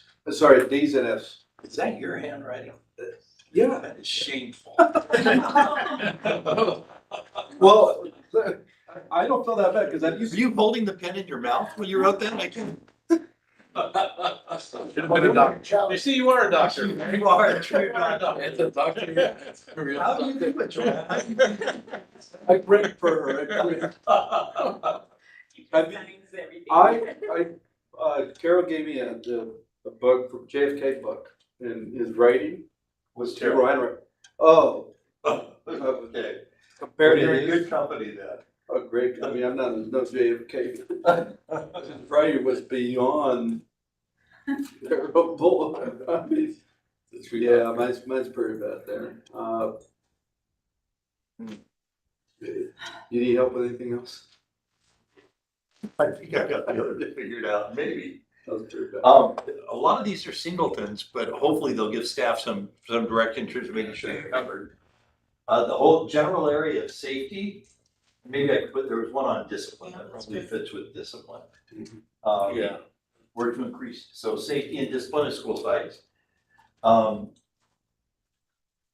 Graduation rates to exceed, that far exceeds the county level, so a target of increasing, that actually sums up here. So the three I kind of put together around those metrics for student achievement, A through G completion, kind of graduation rate. Yes. A through G, the district F, students who are failing across the district. And then graduation rates to exceed the county average, kind of fall into a cluster. Middle school grades, talk to me about that. That's mine. Tell me what that, just, are their grades subpar in general or? Yes, Yeah. yes, Okay. give you an example, about 73% of students going into middle school in our district with A's and B's, 33% leave with A's and B's. Okay, wait a minute, say that again, I missed that. 73% of students going into middle school with Have A's A's or and B's. B's. There's only about 30%, 32% somewhere in there leaving. middle school. Wow. And many of those students that we promote are below 2.0, which makes them fail algebra and ninth grade algebra and other classes right off the bat. So the question then, if I hear you, Frank, is twofold. One is, what is grading doing and is grading accurate? Are those kids A and B students when they're leaving elementary school? Right? If they're, is that inflated? Or are they not really meeting kids' needs in middle school, or a combination of both, right? What's happening with that Well, transition? you hear socialization, that, they're starting to come in with other schools, meeting new people, you know, we get all that. If it's- Those are, exactly, Those that's are what, excuses. yeah, I was getting to that. Well- You're right. But all those things, they also are part of the plan probably, but I guess what occurred to me, Frank, was if you said later, you have students reading at second grade level, so they're failing, now they need those skills for math and all, and they're failing. How are they getting A's and B's with a second grade reading level leaving fifth grade? There's a study there of what does an A and a B mean? Is it because it's just about being compliant? Which oftentimes elementary school, that can get you a long ways. How are we looking, and so are the test results saying the kids are doing worse than the middle schoolers at fifth grade? Used to be, we'd see that, I can remember going crazy when they hit ninth grade. Yeah. But you'd have kids getting A's and B's, never failing in class, and they get ninth grade, and they'd fail 3 classes. Like, how does that, same kid, what happens between 8th and 9th grade, there's a huge drop. So all that gradings, talk about a minefield. Report cards, grading, criteria, it's a really necessary conversation, but it's a complicated one for sure. Reading scores in elementary level, third grade, what's the best indicator of high school graduation? Reading level of the third grade, so the more kids we can get proficient there. Work-based programs, I did figure out that was a work-based program. It took me a minute. I thought it said work board programs, I thought, work-based. Grad rates, I put that up here too. High school graduate rates higher. Then these I kind of put there on its own, a bit about morale. That is staff not feeling supported, clear communication between employees and district administration, making sure that you're speaking in one voice and those messages are being given and received. Kind of fall into a little bit of morale and communication zone. Addressing under-enrolled school sites. So it sounds like bit of an asset management study. What are the enrollments? Is there a need for another consolidation of schools? How would that work? What's your smallest schools? I'm just curious. Yeah. Under 400? Maybe 400. And Yeah, probably these built to schools serve are 400 or 700. Was that? Built to serve 600 or 700 usually. DRC is I think more like, Closer to 800. Kind of where we average. So they're Less than 50%. They're significantly in. That's something you do as you're getting ready to retire. I close the school. And trending, on my way out. and trending that direction, right? Because the ticking time bomb eventually, It is. it's just going to be unsustainable. And Ruth O is 600. which typically were 1,000, 1,100, 1,200. Oh, yeah, school.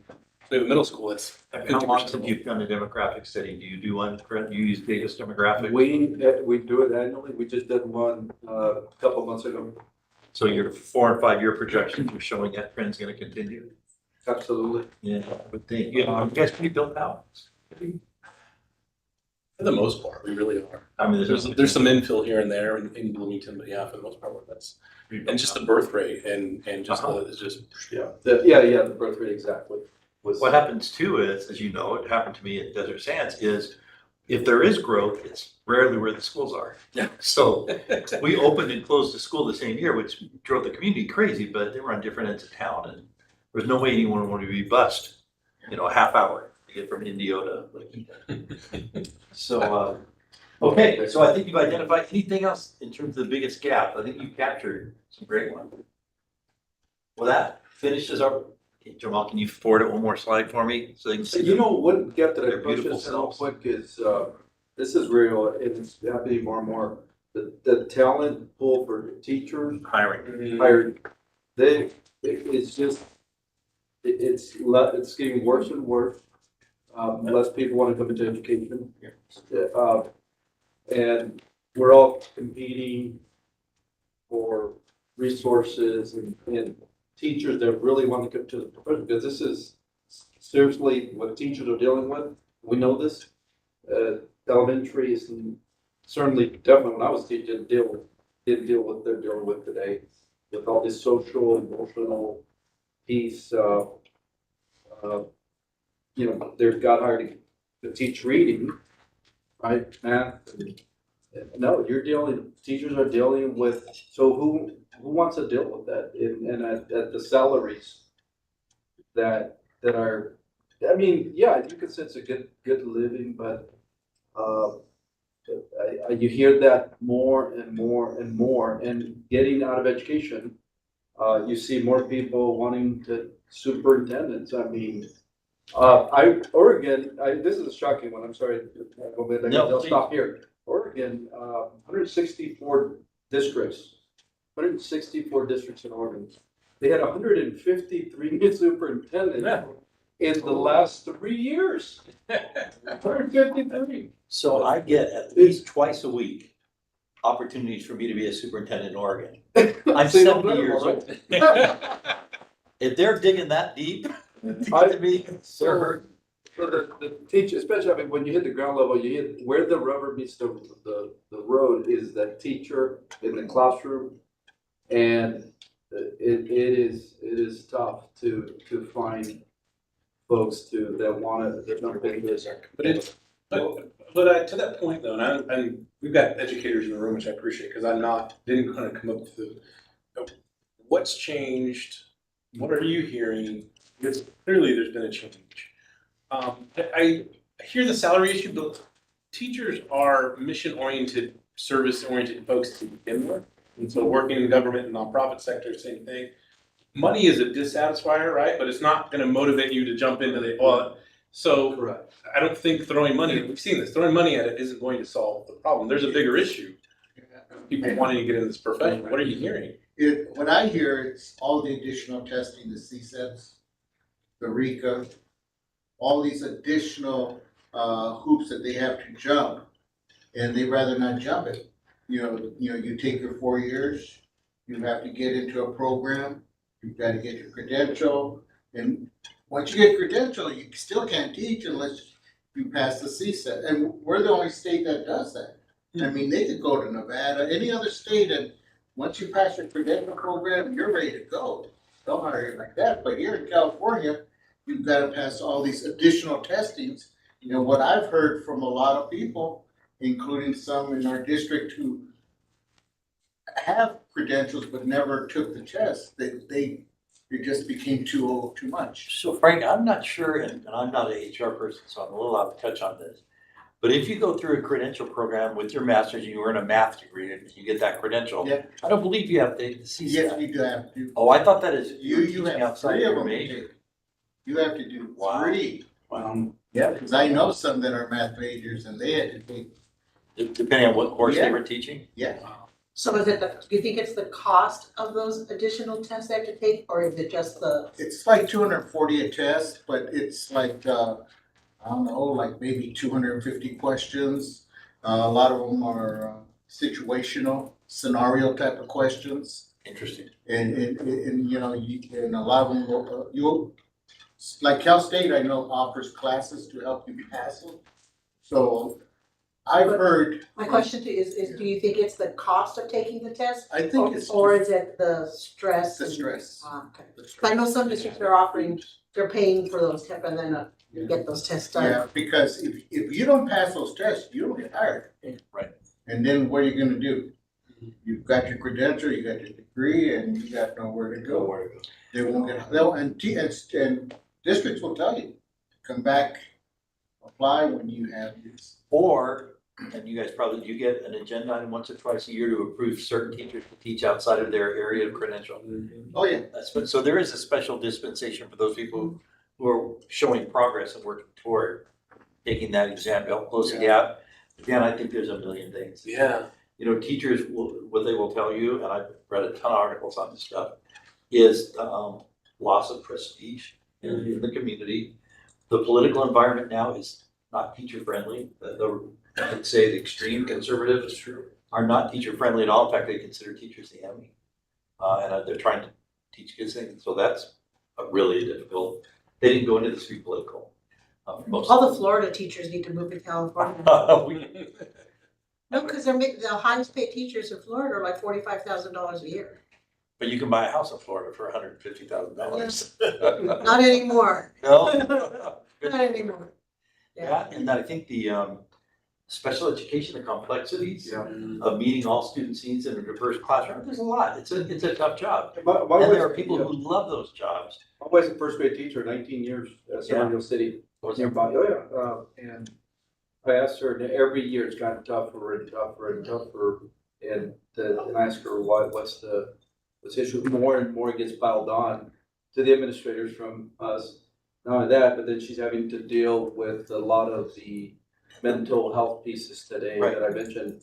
Tough kids that, you know, that's why when I go to classrooms and I visit like the first grade classroom at Crestmore, I have a wife who at home at night is crying, upset, lesson planning, because tomorrow she has to deal with, you know, the kid that is emotional disturbed, who has split Maybe a child with personality. autism. One day he coming in, he's like, his name's Edward. His name's not Edward. Today I'm gonna be Edward. Today I'm gonna be a furry. You guys heard of furries? It's, you, right? Today I'm gonna be this, today I'm gonna be that. Well, the teachers just focus on, hey, I gotta teach the curriculum. And I don't really have time to deal with, I'm just, deal with your. Here's one tip. Don't send Frank on the teacher recruitment drive. Okay? Okay, I'm out. You're not. My wife was a secondary teacher, so Yeah. she dealt with that too. She had students jumping out windows, going underneath desks, you know, and then later on, the administrator will come, oh, they're not supposed to be in your class. Well, how come they've been in the class half this, and here she is trying to, and then they put pressure that they have to have their level, their scores high. And how can they do it when they have somebody swing from the chandelier? So while all of that is true, don't debate that. There are, when you go out and walk your schools and go in a classroom, you will see happy, healthy school environments with teachers who enjoy what they're doing for the most part, and students who are there and excited to be there. It is challenging. What I can hope is as time changes, part of the shock coming back after COVID was teachers who had developed years of expectations for what that incoming third grader will look like, be able to do. And then overnight, they come back, and the next group of kids they see are 2 years out of school or a year and a half out of school. They are not civilized to the rules of the classroom, so they see something outside, looks interesting, they'll get up, walk out, you have to kind of guard the door. That's jarring to teachers. Teachers as a group are drawn to stability, tenure, predictability, lesson plans. Well, this has disrupted all of that, And I'll That's add a one more lot. thing to that too. One of the things I hear a lot is PBIS is not working. Oh, I hear that all the time. I hear that. They said the paperwork is ridiculous. What they have to go through just to get a child suspended is taxing. A lot of them won't do it just because of that. And they'll just, but what happens is that all the other students who want to learn suffer. Because they have, and I've heard a lot of that. And you know, the thing is that word is getting out to the college students. And that's what's probably making them say, hey, do I really want to go into this profession? Yeah, the teacher pipelines are way down. Oh, yeah. I think we have to find a way to not only market CJUSD, but market the teacher position. You know, a better way of, I'm not saying those things don't exist, but you know, how can we do that to make it enticing for them to want to come here? I went to a wedding a couple of weeks ago, and it was a former Grand Terrace high school student. And I sat at a table, she sat me at the table with teachers. And they were all second and third year teachers, 2 of them special ed, and she's actually the bride was a special ed teacher in San Bernardino. We didn't hire her. And so there were 3 of them, and their enthusiasm for what they're doing was just amazing. And 2 of them were special ed, but they were happy to be where they are. So I think it's all in how we market what they're doing, you know, making a difference, and the different, not just the So that's, benefits. Pat, that's interesting. So every principal could give you the name of 3 or 4 teachers who light up a room. Yeah, With the same obstacles and opposition that everybody else faces, yeah. they can still go and light up a room. What can we learn from those folks? And how do we grow that? How do we get the people around to, because often How do we you go, clone in- 'em? as a teacher, I closed my room. I didn't go out and promote what I was doing with anybody, right? Yeah. So how do you get those people to go out and be your mentors and be your leaders, to do your recruiting? You know, I started, as you well know, back in '97, being on the board. The number one thing back then that you would hear from the community and everything, we had the best teachers. The teachers in our district were really highly revered. And, you know, where parents would position their kids to get certain teachers because they were good. And, you know, now we're struggling to get them. A lot has changed over. Well, and employment 20+ everywhere. years. I mean, if you read the literature outside of schools, there was a huge wave of dissatisfaction coming out of COVID. People who were content in their jobs for 20 years are coming back to work saying, this isn't for me anymore. And it wasn't just teaching, but maybe Yeah. teaching the most extreme. But you've so much job changing, so many unfilled positions. Yeah. I have to Takes a throw little this time. plug in because, you know, I have to, you know, when you look at research, you know this area. Number one factor of student achievement is the longevity of the superintendent. That's bar hands down when you look at it. When you throw everything out in research, that's not Frank's research. I think, you know, that's just common, you know, you hear that across the board. And when you hear 153 openings, when you go nationwide, if you want to be a superintendent or nationwide, it's unreal. I mean, Texas, you can find a job in Texas tomorrow, and they don't have to be unique, by the way. Well, Frank, I'll tell you, next week, I'm doing interviews in a district. We're just completing a 2-month search. Yeah. We normally get 30 to 35 applicants. And of that, maybe we struggled to narrow it down to 6, but we probably have a dozen or 15. We had 18 applicants, premier top district, beach community. 18 applicants, 3 of them are interviewed. That's the pool is getting shallow. So That job will probably pay $350,000 a year. And we have 3. But look at the political. Yeah, Frank goes, whoop. One move to Texas. I'm just saying, it's It's a getting, political to environment. Frank's point, take care of a good superintendent, right? I mean it. I just put in the research that, you know, I throw that out there because what I hear from my coaches, mentors, people in education, I just came from a great conference, and to hear about nationally what's happening to our profession. It's a beautiful profession. When you have us, and then you have Latino growing up the way you grow up to become superintendent, I mean, come on, it doesn't get better than that. So we also, by the way, be more role models in our schools. When 55%, and in current quotas, 80-90% of our students are Latino or African American, and yet the majority still are of our teaching Isn't reflective of doesn't it. reflect it, so they don't see that they can get there. And that's why I'm proud to be here in Colton because, and I'm proud to be the superintendent because of my background, and I can relate to those kids that are in those seats and say, dude, if I did it, you can do it, and all of you can do it. So you guys can. I mean, You are doing it. You guys, I want to honor your timeline. I respect your work you're doing. Thank you for having me back tonight. Clearly based on your own self-evaluation and based on what Frank told me about you, you have a good, healthy governance culture. Don't take that for granted. That's a great thing. Work hard to keep it like you are. And I hope you have a great school year. Frank has already, I said, well, some of the principals are starting to trickle back. Next week, it's like, what? How is that possible? Buddy, I'm gonna be in Hawaii in a week. Yes, so our middle schools are starting to come in tomorrow, and then elementary by the end of the week.